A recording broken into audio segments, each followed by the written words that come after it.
Welcome to That 80s Show, and I'm sitting with the email list, Dori. Dori, how is it to live without email? Like the 80s, actually. I mean, it's not that unusual for me. I only got email later in life. Okay. So, it's fine. It's fine. I still got my personal mail. I just don't have work email. Do you which is still? Actually nice. It is. It must be great. I mean, yeah. Just being copied on emails to people, to emails, to watch people have their chat GPTs have conversations with each other. I mean, that's pretty much it. Yeah. Did you do one of those things? It's probably a 90s thing, but it works for our people. Did you like have an email address that you probably made in your teens thinking, this will never catch on, I'm going to make a really stupid, rude email address, and then realizing like all your bank accounts, all that are linked to that email address, you go, I wish I had a more grown-up one now. Mine wasn't rude, but it wasn't my name. Yeah, it's dumb. Yeah. Dumb. Young Ryan. He's much younger than us. He's got a Hotmail account. I know. I've had this conversation with him. I Why? didn't even have a Hotmail account. I started with Yahoo. You know, I had a Yahoo. I didn't even do Hotmail because Yeah. by the time I got into the whole email space, post university, because I did not have such a thing then, Hotmail was a thing, but Yahoo was this brand new thing. Yeah. So I was like, well, I'm going to go with a Yahoo thing. Also because it sounds cool. On a year, your unfortunate email addresses that you made as a teenager, thought, nah, that'll be fine. Won't catch on. BigDick69@hotmail.com. We see you. We know who you are. Funny you say that, because the first story today is about Michael Jackson. Huge in the news, Michael Jackson this week. Obviously, his biopic comes out. Not very good reviews so far. Though, we'll get into that, Dori, because reviews be damned. I know. It opens Michael starring his nephew as him. Very sanitized telling, but like these things are always sanitized. You know, the Freddie Mercury, the Queen biopic, Bohemian Rhapsody. I mean, they did. I wanted them to. A lot of stuff they didn't show. It was kind of like very sanitized. Elton John's one was also kind of the only one that was really raw was Robbie Williams. Which I didn't finish watching, actually. Great. He was a monkey. Yeah. And he, warts and all, he did not cover up anything. That was a good one. The Amy Winehouse one was bleh. But people don't care because it opened up to $217 million. It's made so far. They project it's going to hit $1 billion because it hasn't even opened up in Japan yet, where they love Michael Jackson as a huge market. So is it showing at movies? Yeah, it's a cinema. Cinema? Yeah. So Not you can on streaming? No. Cinema, old school. Wow. You got to watch it. And that's one of the things, right? I'll get to that. IMAX, that's what you want to do with it. It's the biggest opening ever for a music biopic. That's the movie side of it. The streaming side, this is the streaming of Michael Jackson's catalog and his music. Right. We always see this happens. Yes. It jumped from last weekend before the movie released, 16.3 million streams of Michael Jackson music. In 1 weekend, jumped to 31.7 million streams. So literally doubled. Doubled from 1 week to the next. Jackson 5 music, also 85% increase. And then 140% spike in Shazam searches. Michael Jackson music. What is that? Really? People don't know the songs? You're speaking to young people. They're morons. They're idiots. They don't know automatically. Like, listen, we know. You're most Michael Jackson, the big songs, you'll know straight away, right? But I suppose like things like "Will You Be There?" or "I'll Be There," Ben. People don't know Ben.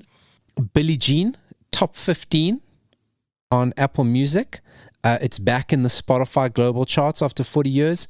Multiple songs have landed in the streaming charts. And I think we're going to start seeing the same effect in Billboard charts, music charts. The real ones. Yes. The hit parades, Springbok Radio. Yeah. It's all going to be doing it, right? So let's talk about these biopics. And I reckon they do well, right? Because what we know in cinema is people want to go watch stories they know. They don't want to. Right. That's why franchises work. That's why old IP works. You know, that's why, I mean, they're making a Masters of the Universe movie because people like me will go watch it because it's existing IP. Barbie, existing IP. Michael Jackson. I think that there's a bit of another reason why people would want to watch the Michael Jackson, though. They are like, what are they going to show? What are they going to not show? No, I don't. I think why these biopics, and now they're all going to roll out, is because they're all people you can't see in concert anymore. People who have passed away. Your chance to see them is gone. And what all of these do really well, like going back to Bohemian Rhapsody and the performance at Wembley, you know, which they recreated pretty much shot for shot. And what I'm going to go watch a Michael Jackson movie. I'm going to go watch it because I want to watch it in cinema. I want to watch it with surround sound and that experience because you won't be able to see these people in concert anymore. That's why I think these things do so well. You don't have to remember shit. You don't have to worry about it's going to be music. It's going to be dancing. It's going to be Quincy Jones. And it's going to be the Jacksons. And that's what people want to see. Sure. I get it. And I mean, some people love the music. I like some of the music. I don't hate it all. And people also, I think, so this is tightly controlled by Michael Jackson's estate, because they want you to separate the artist from the man. Sure. You know, and that's been forever and a day. Like artists are douchebags, have always been, you know. They did churches. Who knows what they were doing outside of the churches? Do you want to hear what Michael Jackson's family have been saying about it? Sure. I mean, they obviously got to see it before anyone else, right? Paris Jackson, his daughter, has hated the whole process. She denies her involvement. There's been back and forth. She's suing. She's not involved in it at all because it actually stops, I think, when Michael Jackson starts turning white. It kind of seems. Yes. She's not born yet. No, so she's not born yet. She hates the whole process. She's fighting with everybody, says she did not approve certain things. People are saying, you don't understand what a producer is. Basically, shut your mouth. Like, we're being courteous here. So she hates the process. She's been critical for months and years, actually, ever since they started it. Her brother, Prince, he is... Is he Blanket? No. Is it Blanket another person? I've lost track of all the Jacksons. Biggie is Blanket. Biggie is Blanket. Okay. Biggie not so involved. Right. But doesn't say anything. He's dealing with trauma. He got hung over a balcony. Right. His name's Blanket. That's all I know about him. He looks super like Michael Jackson. That's actually quite weird. As they've like kind of metamorphosized into adults, as they're kind of they're cocoons. Okay. Now, Janet Jackson does not appear in the movie at all. Because even when they do flashbacks to the Jacksons as kids and whatever, Janet Jackson is not represented. Okay. There is a child short. Maybe she wants to not be associated. She was just, I wish, so LaToya Jackson, when asked about it, said, I really wish everybody was in the movie. But Janet, she was asked and she kindly declined, so you have to respect her wishes. LaToya Jackson loving it. Because she's like back in the spotlight. I know, because nobody cares about her otherwise. You know, I'm back. I'm at premieres again. I'm a Jackson again. Jermaine's loving it. Jermaine is Jafar's father, so his son is Michael Jackson, as is Tito and his son Taj. Bubbles has not been reached for comment. You know who we heard from as well the same week? Because here's the thing, right? Here's the content game. You got to go, what are people talking about? And how do I make sure I'm part of the conversation when they start searching? Mm-hmm. So like us. Right. Oh, just conveniently, I'm talking about Michael Jackson. Of course, because we want people to search Michael Jackson podcasts. And then we show up. Another person who understands this game very, very well is our dear friend Corey Feldman. Right. Now, there's a lot about what I'm going to tell you. This video is going to go up that 80 Show Say on Facebook page because it is a video plus a story. Now, we know Corey Feldman was a friend of Michael Jackson. Never any allegations. He is also a Michael Jackson impersonator. Correct. We've seen him many times. We've spoken about him many times. Dressed as Michael Jackson. Right. Dancing like Michael Jackson. Loves Michael Jackson. Okay, so many things. Now, Dori is smiling because she knows what I'm talking about. And if you want to know, maybe you want to press pause, go down to the show notes, click on the video, watch it, and then come back to this because I feel like that's the full experience you need. I got so much. So, Alien Ant Farm. Correct. They were, Not a band I've thought of in a long time. A one-hit wonder, granted, but a pretty big hit. Wonder? Smooth. Their version of Smooth Criminal was way bigger than the other song. Yeah. But, okay, debatable. That we're having this debate means no, not a one-hit wonder. A two-hit wonder. Okay. I think they're known for, and I can't even remember what their big hit is. I just know they had another song that was not Smooth Criminal. They were pretty big. I mean, you could say, I can't, other than Smooth Criminal, even at the time, but you knew Alien Ant Farm. You go, okay, they're pretty big. Different name, but they're pretty big. And you start going, well, when last did we hear from them? Probably over 20 years ago? Probably, at least. They had songs on American Pie soundtracks. That's how big they were. Okay. In America, that's how big they were. So they were doing a concert, a gig at the outdoor stage, Dori, of the Rainbow Bar and Grill in West Hollywood, California. It looked very warm, the weather. It's not the weather, Dori. It looks like the Rainbow Bar and Grill. You know, not to shit on anybody. Like if I played at the Rainbow Bar and Grill, highlights of my life. Right. You're Alien Ant Farm. Like at some point you had access to enough money that somebody could pay for you to cover a Michael Jackson song. Right. That's the level you were at. At some point somebody said, you are going to be on American Pie. Like that was big. That was as big as you could get at the turn of the century. What are we talking about? Early 2000s? Yeah. Not like 90s? No. That's where we are. So they were big enough, that maybe too big for the Rainbow Bar and Grill. But there are no small stages, only small acts. So maybe that's what they were. Now they go, well, fuck it. We do Smooth Criminal. Who else lives in West Hollywood and will do anything for attention? When they're playing Smooth Criminal, they call Corey Feldman up onto stage. Now, I'm going to stop you right there. Please do. Because you sent me the link to this video to watch. But you did not warn me, Paulo. You were like, here is some Sea Dog. That's all you said. You did not warn me that I was going to get Sea Dog nipples. Yeah, because I'm super glad when I sent it, it didn't give you a little preview of it. It just was a YouTube link. And thank you for trusting me to open that. It could have literally been anything. Anything. So, Sea Dog nipples. Because, yes, he comes onto stage wearing a white tuxedo. Suit, maybe? It is a tux. It's got lapels. It's got lapels. A fedora hat, a white fedora hat. Yes. And yes. Trademark sunglasses. And he's wearing, like, you can see it's like a blue shirt underneath the suit, but it looks like a normal blue shirt underneath the suit. It does. It looks, Dori's quite right. It does look warm. The lead singer of Alien Ant Farm's wearing a Gizmo from Gremlins t-shirt. I couldn't see what he was, because I was watching it on my phone. I couldn't see what was on his shirt. I just thought it was yellow. So he's got Gizmo.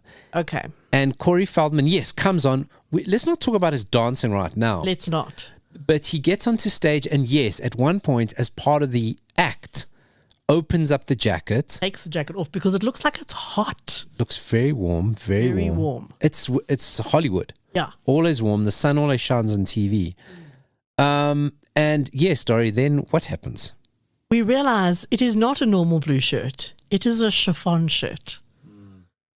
Very fancy chiffon shirt. Very feminine chiffon shirt. Hey, he pulls it off. Except he doesn't pull it off. But he doesn't need to, because we can see his nipples right through that material. He doesn't need to come off right through it. Talk to me. Were you surprised at the size of his nipples?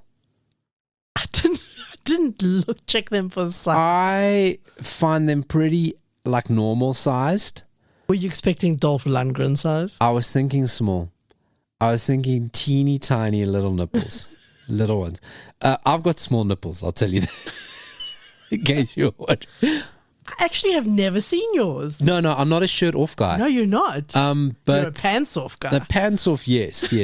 I'd love to know what situation you and I'd be in where I would be shirt off. But yes, I am a pants off first person. I've got a swimming thing. Yeah, I don't know. I think I've got little nipples. I see some other people's nipples huge, and I thought Corey Feldman would be a fellow little nipple man, but his nipples are quite, like, boringly normal. I wanted them to be weird. Through the chiffon shirt watching on my phone, No. very small size. Well, they're staring right at you. I wanted them to be weird. Really badly wanted him to have weird nipples, you know? I actually thought he looked quite good. Did you? I did. You? I did. I thought he looked good. Listen, great suit, good shirt. His divorce proceedings not hit him in the pocket, right? He's got some Goonies money stashed away. The only thing that ruined it was his hair is long and half blonde. Yeah, he's always doing weird stuff with his hair because he's got a ponytail. So the hair kind of just messed with the whole Michael Jackson impersonator thing. Did you see the comments on that video, Paulo? Dori, there is so much to talk about. People are mean. I know. They are mean. We've taken the stance on the show to not be mean about Corey. We bring you the news. Yes. I wasn't mean about his nipples. I was disappointed by the size of them. Right. You're obsessed with male nipples. I don't know what it is. It's my tiny ones because I got little ones. I know. You're overcompensating. When I see big nipples, I'm like, how do you pull that off? Those are so huge. I couldn't even have a nipple ring. Really? Yeah, no. Are you like just flat? Just totally, like, it's just like really. Anyway. Yeah. This is my cross to bear. Thank you for sharing in the safe space. Yeah. Should we talk comments or should we talk dance moves? Let's start with the dance moves. Right. So he comes on. Now, I think I used to be a good dancer. Okay. Able to dance. I found as I've gotten older, I battle to dance. I battle to dance. I've never really been able to dance. But I mean, in my youth, especially in the 80s, I could get on a floor. Got the rhythm, like never crazy stuff, but enough, now right? I feel like a white person dancing. I mean, like, I really feel it. Yeah, it's like, where's this supposed to go? Why is this not going in time with this? I haven't lost my musicality. It's just not talking to one another. Sea-Dog is experiencing the same thing, dare we say? I mean, he does the bare minimum Michael Jackson impersonations. He does the bare minimum. There's a really funny TikTok trend thing that my child has shown me of this guy who orders Michael Jackson impersonators to come to his house. Oh my God. He pretends he's having a party, but there's no party, right? And a Michael Jackson impersonator pitches up at the house and he's like, where's the party? And the guy's like, yeah, so there's no party, but dance for me. Yeah, kind of thing. I hired you. Like I said, it's a series of videos. He eventually gets like 8 Michael Jackson impersonators to come at the same time and have like a dance off with each other. God, that's amazing. It is so funny. I'll have to actually post the link. I'll find it and post it. It's so funny, but it's almost like in Multiplicity where they just get progressively worse. Like the first one's pretty good. It's like clones of clones. Literally and then the last one is like, dude, is that a little person? Like, oh my word, that's an outrageous idea. I want to do that. It's so funny. It's really fun. And I'm not entirely sure if it's staged or not. You can't tell. Yeah. Either way, it's hilarious. I want to do that with Checkers 1660 drivers.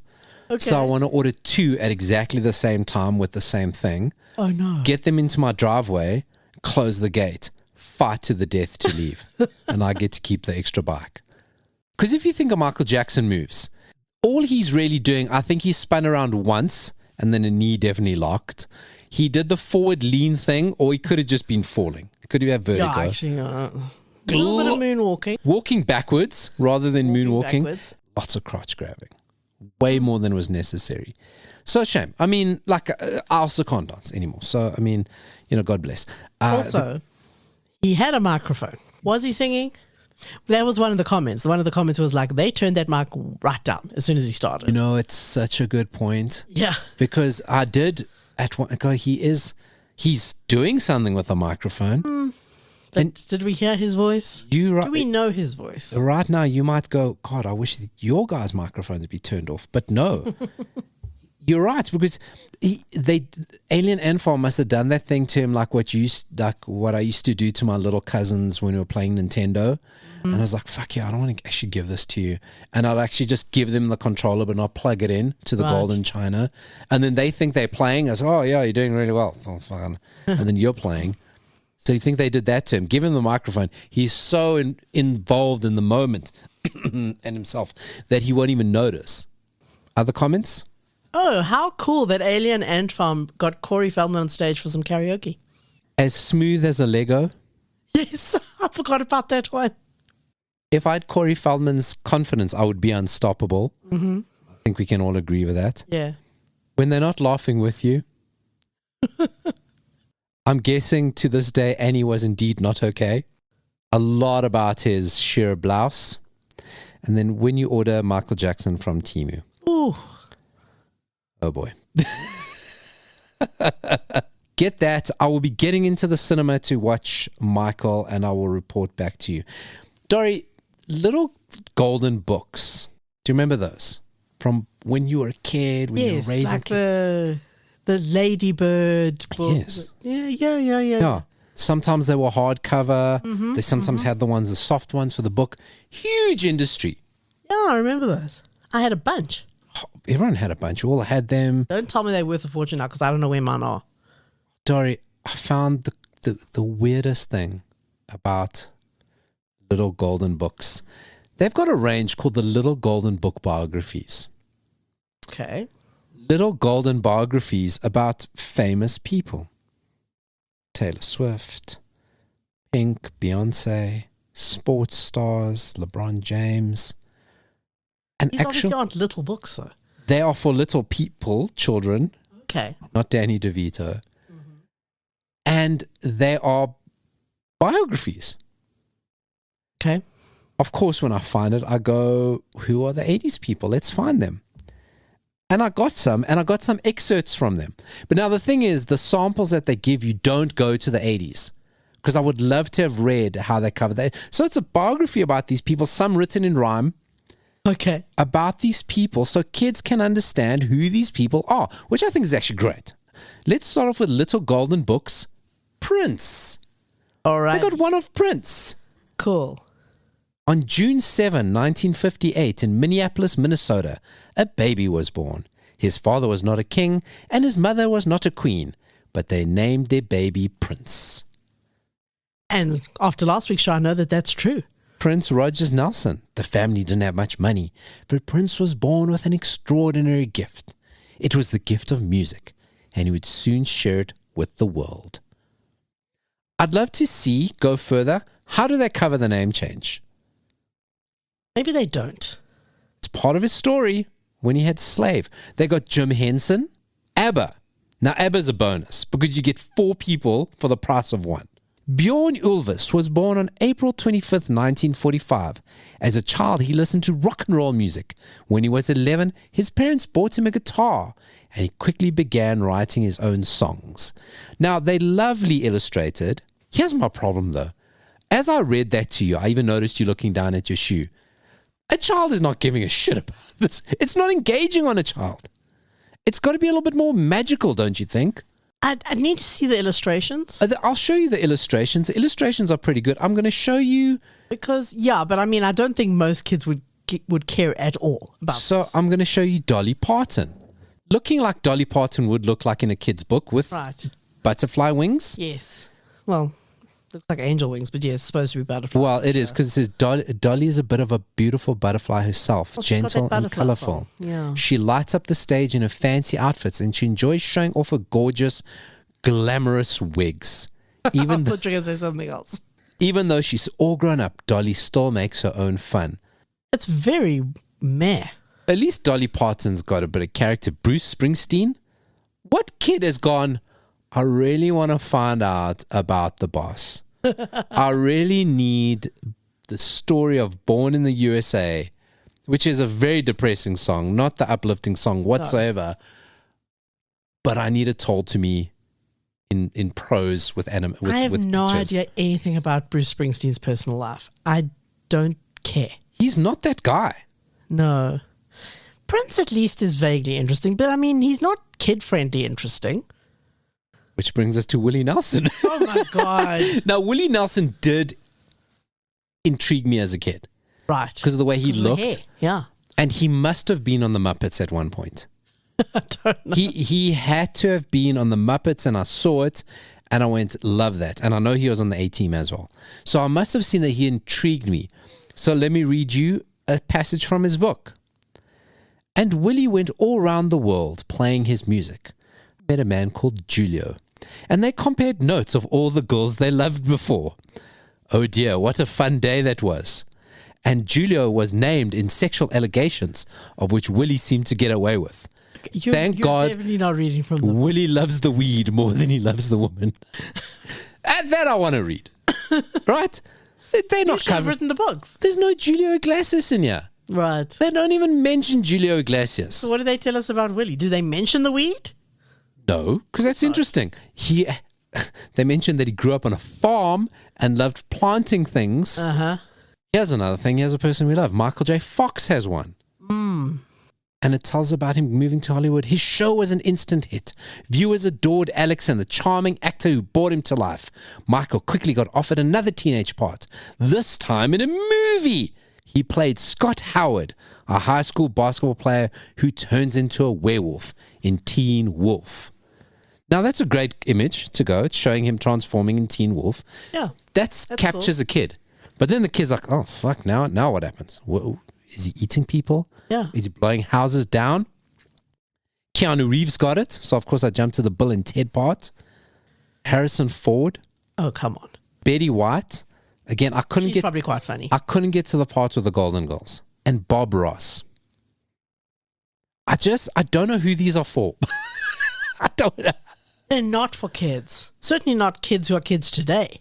And are they even for their parents? Because, what's the age range of that? Little readers before you start reading yourself. So your parents are in their 30s. That's not for them. Anyway, very lovingly done. Probably making so much fucking money for the people, but I don't know who they're for. We come round to that time of the week where I speak of a movie. I think we've far gone past recommendations. I think we've long left behind, you should watch this movie. Yeah, we've done all the good ones. I mean, there's probably lots that I haven't even seen. We figured out last week we haven't done Biloxi Blues. That's true. With Matthew Broderick. I have got a movie. I've got a feeling you would have watched this movie. Eddie and the Cruisers. Don't know. Tell me more. Let me tell you the story. Not a bad cast. Michael Pare. Like him. You do like him. I knew you'd know him. Tom Berenger. Cool. Ellen Barkin. Cool. And, I deleted the name of another guy. But also, not as big as those three. Michael Pare, big is... Him, that is a man. Those are not disappointing nipples. You got a topless picture of Michael Pare on your laptop. I do. It's Instagram. Hand that over. Yeah. I've always liked his eyes, but his nipples are good. It draws the eye, yes. Good nipples. Good nipples, good pecs. Good pecs. He's got his hand up a bell. Not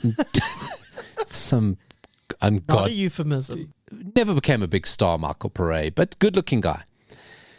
The story of Eddie and the Cruisers goes like this. Now, it is kind of inspired by this whole thing. I don't know about this about Jim Morrison. People didn't think Jim Morrison died. They think he just gave up on celebrity and ran away. Of course, people want to believe that. Yeah. Same as Elvis, people want to believe that. Exactly. Yeah, you don't want to believe these people die. So the story of Eddie and the Cruisers goes, we in 1960, and Eddie is part of this band that is just the talk of the town, right?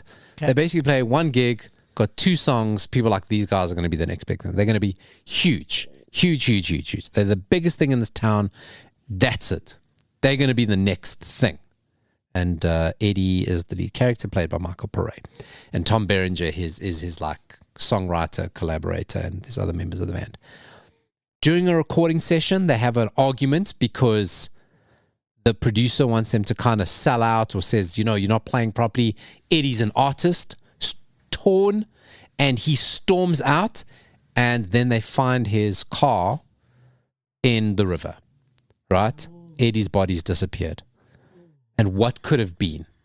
So this is the great tragedy of the town. We then pick up 20 years later, where Ellen Barkin is a journalist, and she gets given this assignment of going, in this town was a guy, they said he's going to be the next big thing. He died mysteriously. No one ever found his body, and it's a great what-if moment. Why don't you go to the town to go cover the story?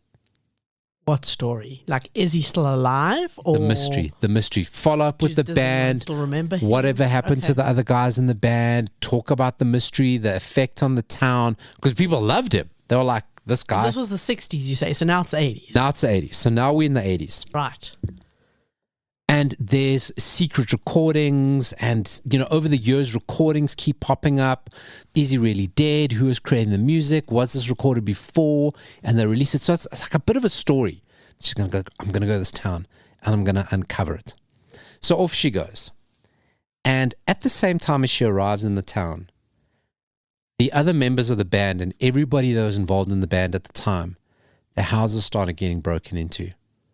Because there's rumors of lost recordings that haven't been released and somebody wants the tapes. Huh.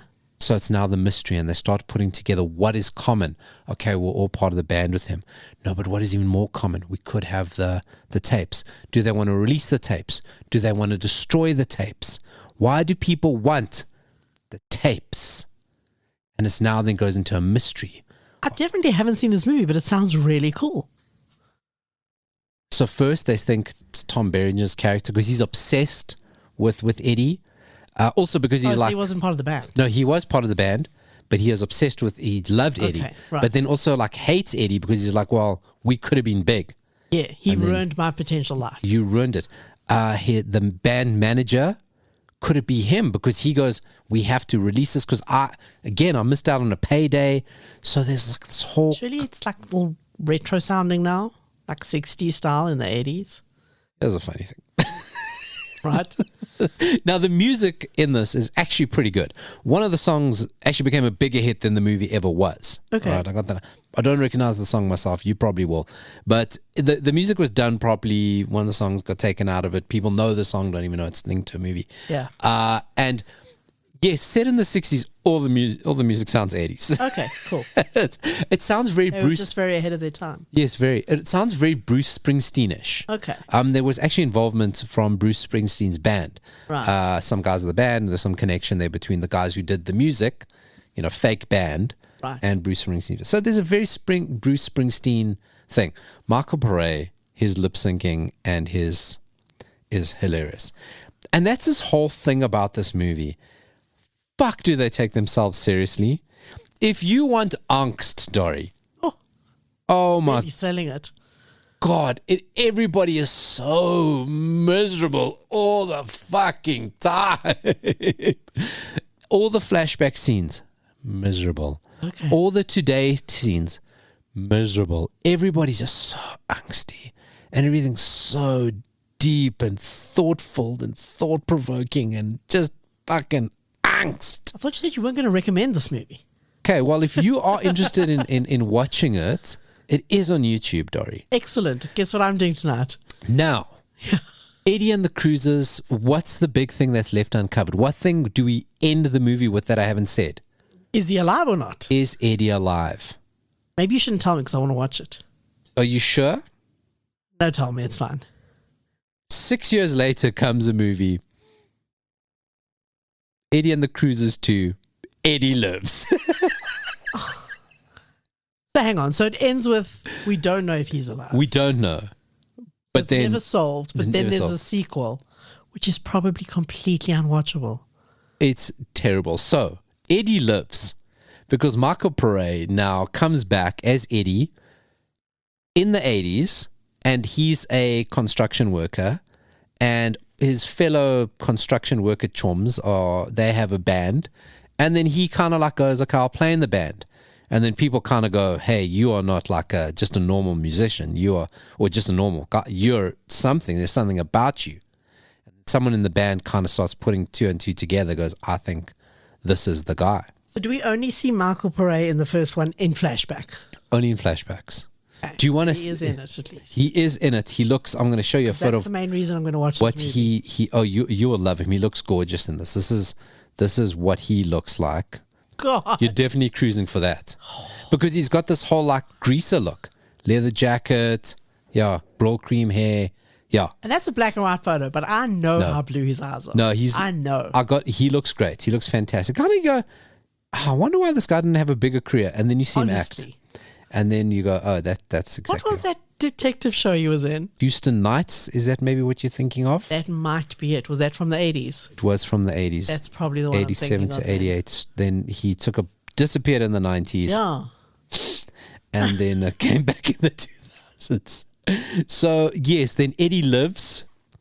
Here's the funny thing I read on so many reviews.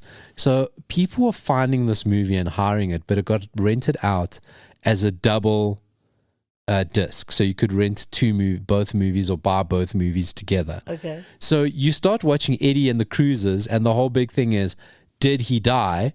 And then we got it literally fucking is called Eddie Lives. Spoiler alert. I mean, fuck's sakes. Guys, put a sticker over it. Like a scratch and sniff or something. Fun fact about this, the sequel was actually shot in between Bon Jovi concerts. Okay. So there's like a big final on Eddie Lives 2. There's a chance for them to play a gig, whatever. And they shot it at a Bon Jovi concert. I don't know when Bon Jovi turned their backs, when there were concert changes. Like, they're not aware of this. They do not know what the fuck is happening. Okay. Because it's actually very quick if you think about it. So, fun fact, as much as you like Michael Pare in the role, Rick Springfield wanted this role really badly. That would have worked. Also worked? That would have worked. Because people are like, no one will ever believe you as anything other than Rick Springfield. 80s Rick Springfield. That's what Although I'm saying. he has aged well. So hang on, is Eddie Lives also from the 80s? Eddie and the Cruisers, 1983. Eddie Lives, 1989. So I've given you two movies. I've given you two for the price of one. Two movies. The director was a dick to Michael Pare.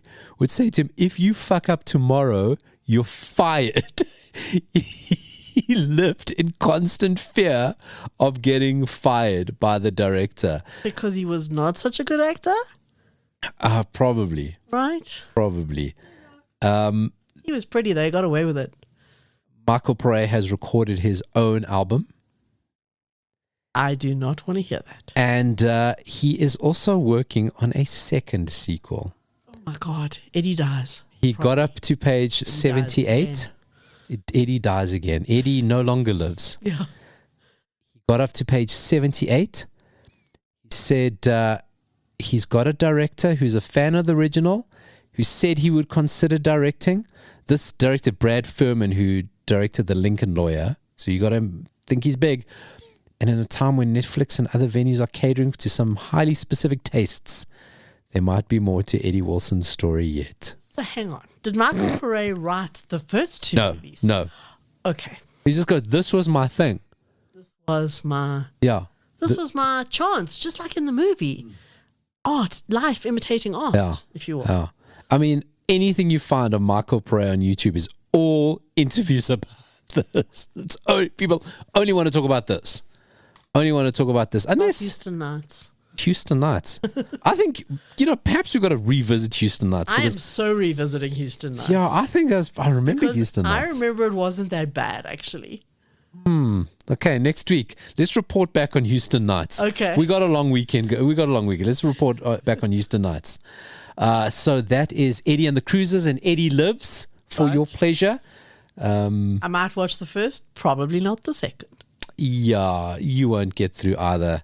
And then we await Eddie. Eddie dies again. Eddie dies again. Eddie no longer lives. Now, of course, we, have the Google alerts. And the Googling is telling us about Madonna is in the news. She's at Coachella with Sabrina Carpenter. But there's a story about it. Of course there's a story. And you've been following it. I'm kind of like, what is it about? Because I thought it was a great performance. I wasn't actually following anything. I vaguely knew that Coachella had happened. But I wasn't actually following anything. But the algorithm feeds you things. It does, because the story goes, it's like Sabrina Carpenter headlined Coachella and she brings Madonna on stage. Did she do 2 songs? Because I only saw them doing Like a Prayer together. She did. So it starts with Vogue. Okay. They do Vogue together. And it's actually very cool how it starts. Yeah. I'll put a link. There's only one. I could not find this on YouTube. Yeah, it's going to be Coachella. They're going to shut your ass down. But of course, TikTok delivers. Yeah. So the whole thing's on TikTok. I'll put the link. And the way it starts, it's actually very cool. Because if you think about those opening notes of Vogue. Yeah. Very distinct. Yeah. So as it starts, everyone's like, oh, Sabrina's going to do Vogue. That's so cool. Not realizing. And then Madonna appears. You know how she like rises from the floor with smoke in a shadow, with a silhouette with smoke behind her. Yeah. Well, so you know what I noticed about the Vogue is you don't get the reaction that I think you would with an older crowd. I think a lot of people are like, I don't fucking recognize that song. It's possible. Yeah. There was a huge crowd, though. Oh, my God. It was a huge... That's Coachella. Big crowd. I mean, it was an insane amount of people. So, there must have been enough people who knew it. You're right. And then they did some other song together, which is probably one of Sabrina's songs. I don't know her that well. Yeah. And then they did Like a Prayer. Which, I mean, it became big again because it was used in... I see us a lot on TikTok. It was used in Deadpool. Right. We spoke about that story. But it was a fantastic performance. Listen, there's a lot of heavy lifting being done by... like auto-tune there, but it's fine. It's a live gig. Well, You a lot can't of take people the saying note. she was lip syncing. I didn't get that impression. I didn't pick that up because I heard her because she sang pop on the mic at one point. Yeah, exactly. No, I don't think she was lip syncing. You know what? Even on that, cares? it doesn't matter because Who cares? you know what the thing is. Where people like it's a live experience. People spending a lot of money. If Madonna sings live and she's not up to it, people are going to complain. So fuck it. What do people want? And people actually want. These days, the children, the idiots, they want the songs to sound like it sounds like on TikTok to them. They don't want absolutely. They want the lossless. Yeah, they don't care about half like fidelity. the live experience and all that kind of thing. So it was a post that pitched up on my Facebook page, my algorithm. Susan Haidt, I've never heard of her. She's a life coach, digital creator, who knows. But she wrote, I thought, a really, really good post. Like I said, I knew nothing. I did not know that Madonna had appeared at Coachella, but this post kind of sent me down the rabbit hole, obviously. I'm not going to read the whole post because it's long. But in a nutshell, she's basically ranting about the people who said that, who basically critiqued Madonna. And of course, I mean, you know I'm not the biggest Madonna fan. When we last spoke about Madonna on the show, there's 2 times I remember us speaking about Madonna on the show. I remember the one. The one was, there was a photo shoot of some sort on Instagram where she was dressed in like really sexy things and people were like, ew. The one when she was under the bed for some reason. Exactly. And then the other one was when there was a digital thing of a tree growing out of her vagina. Yeah. That's what I remember. We don't talk about Madonna on the That's show. the legacy of Madonna, you know? Gonna grow a tree out of your, avatars. Whatever punani, it is. yeah. Whatever it is. I'm not a huge fan. I actually do like some of her music. You can't call yourself a fan of the 80s and not like at least one Madonna song. I probably like the earlier stuff more. Like one. I like a few. Yeah, I love exactly. I love Into the Groove. Into the Groove is one of my favorite songs, honestly. Yeah. And Desperately Seeking Susan's one of the greatest movies. It really is. There you go. So this wasn't on my radar. But basically what this Susan was posting is, we know that the haters, and I mean, so that is social media. It's just full of haters. No matter what you do, you're never going to win, right? So Madonna comes out. Corey Feldman can testify. Case in point. But Madonna comes out and people are like, ew, she's a 67-year-old woman. How the hell can she wear that? First of all, I think she looked freaking amazing. I thought amazing. Really? And also, have you not just fucking Google Madonna? This is what she does forever. She did this. Yeah. Whatever anybody does now, Madonna invented it. Exactly. So that's the point that this woman makes. The one part I'll read, I like this. Madonna is 67, Sabrina is 26. My 13-year-old self's favorite with my latest favorite. It was quite honestly an electric and empowering moment. I'm a Gen X kid who built a whole aesthetic imagination around this woman. I made up dance routines to Like a Virgin in my best friend's living room. I wore lace fingerless gloves to the mall. I watched Desperately Seeking Susan and thought, when I'm grown, I want to be cool like her. I can relate to all that. Yeah. I really can. Yeah. Even though I'm not a big fan, because she was an absolute trailblazer. We She throw the was word something icon around, but she was. and that whole thing, Sabrina wouldn't exist without Madonna. It's freaking true. Yeah. It's true. I mean, Madonna has launched Madonna as herself. Yeah. She had copycat of Cyndi Lauper. Madonna appeared on stage as a novelty with Britney Spears. She's now back 20 years later In with the same fucking Sabrina clothes. Carpenter. And Like- she made a point of saying it was the same outfit. Oh, really? As Yes, the Britney that Spears one? that she wore when she was on 20 years ago with Britney Spears. Exactly the same outfit. Fuck, I mean, don't it's like, remember. it's like haters. But the point is, it doesn't matter. As far as I'm concerned, Madonna could look like an old hag with her muffin top coming out over whatever she's wearing. It doesn't It's Madonna. matter. It's Madonna. She Yes. made the game. And I think that there's so much pressure on her to look perfect. And even when she does look freaking amazing, people still hate on her. And I actually have, for the first time in my life, enormous empathy for her. And I kind of feel like I want to defend her to people because just let the woman be. The one thing I remember most about when I was growing up, and I read an interview in Number One magazine with Madonna, and her biggest thing, as we know, was losing her mother when she was younger. Yeah. And I remember her saying, I just hope that when I grow up, if I have kids, that I'm around for a long time to be their mom. I remember that so clearly. And I'm like, well done. Yeah. Fantastic. Yeah. Look Well done. how many of your peers just did not make it. Your peers and people came after you did not make it. And you're still there, up on stage. Yeah. With a Sabrina Carpenter. So hashtag leave Madonna alone. Yeah. I am now her defender, Yeah. even though I'm not a fan. And I did watch the whole thing, like I said, on TikTok, and I was actually really impressed by it. Yeah, it's really good. It I mean, was. she made the game. I mean, what are people even talking about? And the thing that always makes me laugh, though, is that it reminds me so much of the movie, though, Music and Lyrics with Yes, Hugh Grant. Hugh Grant, Oh, I where love that movie. he's kind of like the spoof. Yeah, Is he the Andrew Ridgeley in that? He is. he is for sure. He's the Andrew Ridgeley because he is. If you don't remember, one of my favorite movies ever is that he's kind of like was part of this Wham type band Yes. that they're parodying, and But he's not, the Andrew he's not Ridgeley. the famous one. He's the other guy. He's the other guy, the guy. and then he gets bored out of retirement. Oh, I'm gonna go watch it this weekend. with You've it. inspired Oh, I me. love that. I love that movie. And it's always like whenever I see like one of the new artists Yes. with an old artist. Yes. But you gotta love Madonna that she's kind of just because surely the play is to bring Britney Spears or Christina Aguilera Yeah. with Sabrina Carpenter. But it's just like, fuck that. Madonna, like, Yeah. fuck those other And two. I didn't go far enough down the rabbit hole to find out exactly how it all came about. And I don't know Sabrina Carpenter at all. I like some of her songs. I don't know anything about her. But I think that she probably went, I want to get Madonna on stage with me. Yeah. And she probably went, maybe she'll kiss me. Yeah. Because Probably. I think she was gunning for a kiss. Did you watch that? She was like, I'll do anything you want. Those were her words. It was very, I'll do anything it was you very want. giggly towards the end. And Madonna would have broken the internet yet a fucking again. She would have. You know? It's like, everyone, whatever you think you're doing, Madonna did it first. Yeah. She just did it first. Just get over it. Yeah.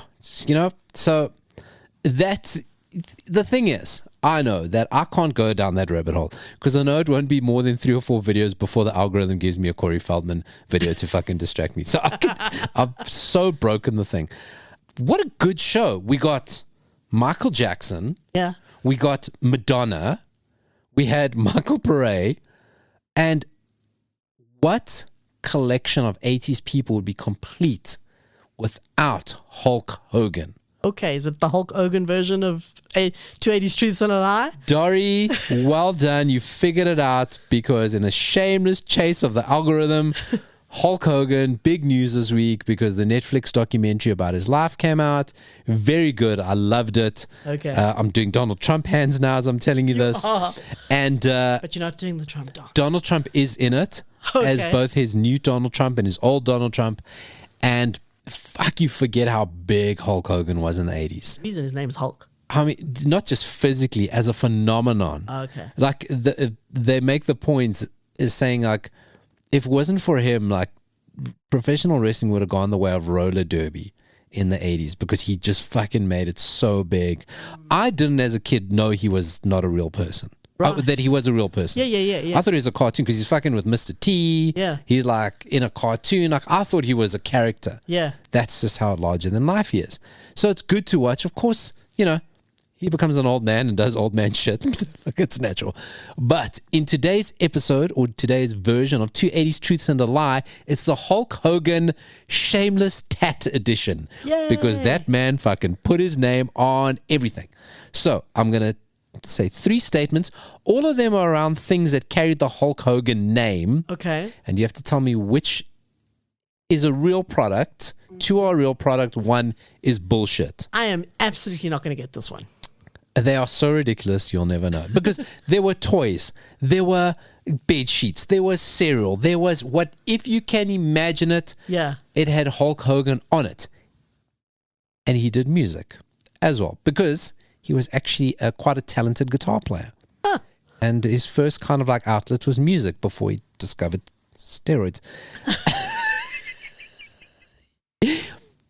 Statement number 1, 2 are true, 1 is a lie. He recorded a song called Hulkster in Heaven about a young fan who never made it to meet him.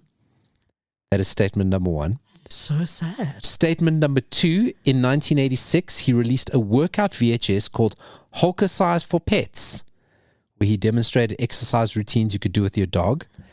And number 3, he once opened a real restaurant chain, or a real restaurant, called Pastamania.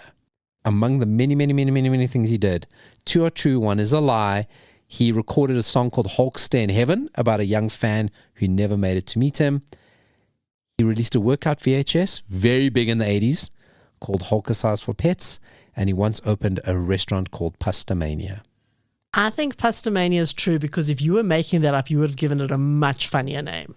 True story. So now listen to some of the things. Pastamania was a restaurant he opened. It was only open for a year. On the grand opening, nobody showed up. It was his favorite pastas from around the world: beef stroganoff, Swedish meatballs, turkey tetrazzini, and pasta mexicana. And kids would get hulkaroni and cheese and Hulkios. So Pastamania is true. Which of the other 2 is a lie? I think the video is true. The video is the lie. Ah, damn it. I was hoping it was true. Hulkster in Heaven, you got to hear this shit. Oh my God. Oh my God. Okay. So he released an album called Hulk Hogan and the Wrestling Boot Band by him and the Wrestling Boot Band, called Hulk Rules. A lot of songs on there. And one song that he wrote about a kid from Make-A-Wish, right, who was supposed to watch him at a Wembley fight. It's written to him from England. Said, I'm going to watch you. I've bought tickets. Hulk Hogan said, you're going to meet. He was very good with kids in that kind of sense. Always would make time for the Make-A-Wish kids. Seems like a good guy. Yeah, he's very, very much so. And apart from the Trump thing. Well, there's a couple other things. But the kid died before, and he found out. And he wrote the song for him with the lyrics, I used to tear my shirt, but now you tore my heart. Aww. So fucking. I can't believe you're laughing. It's so cheesy. It is, but it's also sad. Hey, but it is Hulk Hogan. Apparently, so people say it was a bullshit story. Like the kid, there was no such kid. So they say it's okay to laugh. Even worse. But I promise you, as heartfelt, you've got to hear a little bit of it. After our letter about taking down Michael Jackson songs, I won't play things for a while because I assume we're on a list. But maybe put a link to it from YouTube if it's on. Oh, definitely. It is in the show notes. Everything on the show today, that Eddie Show essay on Facebook. Plus, you can find all the links in the show notes, every video we spoke about. But please try to watch all of them, because I know your time's going to be consumed by Corey Feldman doing an impersonation of a Michael Jackson impersonator impersonating Corey Feldman. So meta. It really is. It's kind of like one of those Russian Inception. eggs. It's Inception. Multiplicitizing yourself. Thanks for joining me, Dori. Bye.